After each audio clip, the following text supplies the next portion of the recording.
D1Milano has released their first dive watch, or maybe I should say diver style watch or dive inspired, but either way, this is a new model for the brand. This is Don here from Watch Report, and today I will give you all a good look at the SUBACQUEO, which is Italian for underwater.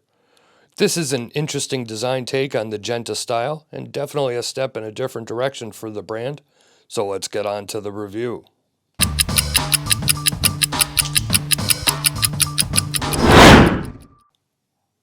Now, I will have a written review on watchreport.com, but for those who are not familiar with D1Milano, I will link to my previous review right up there in the right-hand corner. They are a brand designed in Italy, specifically Milan, but produced in Hong Kong. Now, on the back of this watch, it does say designed in Italy, and in fairness, it doesn't say that anywhere on the front, and I don't believe in any marketing that they say these watches are produced in Italy. But if your brand is D1Milano and you put designed in Italy, well, you know. Also, do you care where a watch is designed? Sound off in the comments below. I mean, does it make a difference to you where I recorded this video? Would you feel different if I said it was recorded in London or Philadelphia? I do believe on their website they state they are a global company, though I do not believe on the new website it specifically states the watches are made in Hong Kong, though at this point we know many brands that are made in Hong Kong, but I just wish for more transparency with all the brands.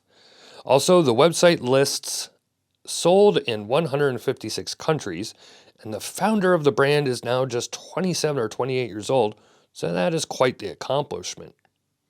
On the screen, I'm going to show you all the specs, but there are two big takeaways here. One, this is a 43.5 millimeter watch, not another 40 millimeter. The other is, you guessed it, the Seiko NH35. I can't escape this movement. And yes, it is over the $500 mark as well. I believe just about $565. But again, this seems to be becoming more and more the case when it comes to this movement and the price. Now, D1Milano is very fond of the Gerald Genta design, and this one follows suit, but it also adds some different touches. And I'm not 100 on this, but I believe this is the first D1Milano with screw-down crowns.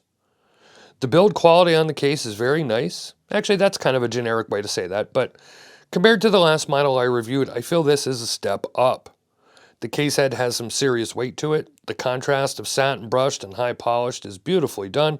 And when it comes to the case, not the crowns, but the case, I really like it.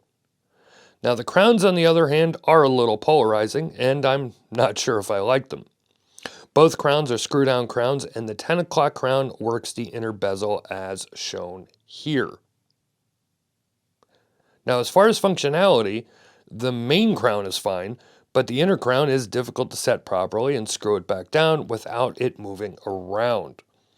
Probably will take you a few times to get it right. The thing is, I'm just not sure if the design fits the rest of the watch.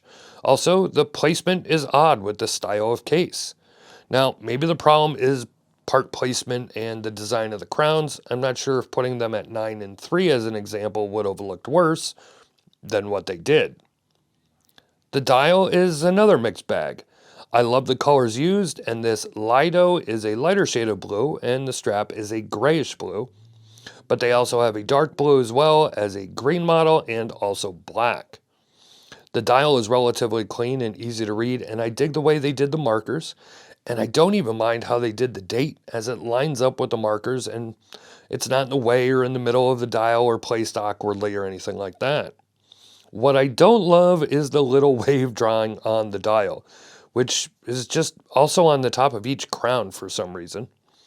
Also, the dial just looks a little too sparse, like they should have made the branding a little bit larger and had the text from the 12 and 6 maybe closer together.